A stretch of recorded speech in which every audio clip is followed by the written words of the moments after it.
said it. Ukraine, ceasefire. Ukraine, ceasefire. Just agreed to a little while ago.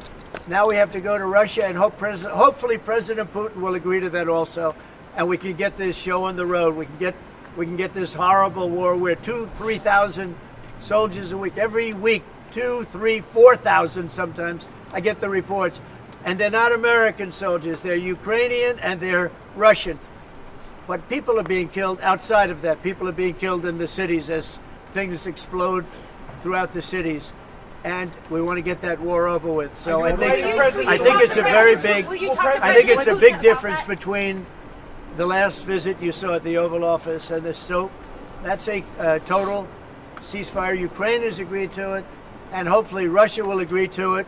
We're going to meet with them later on today and tomorrow, and hopefully we'll be able to wipe out a deal. But I think the ceasefire is very important.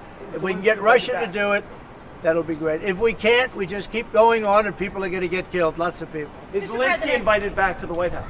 Sure, absolutely. KSF could be deployed in the north and maybe help the KFOR. Peace is, in the end, political.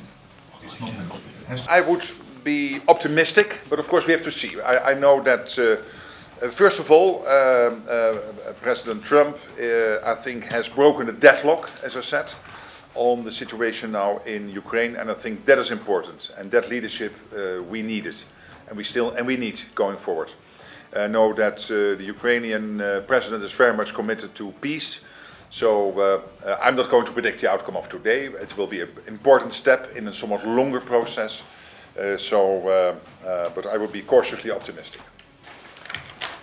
Hiding here, making best use of them. But at the moment, and by being predictable and announcing when somebody will do something, how do you fit together? How does that work? And basically that fabric. But of course, there might be many ways in which this process will evolve.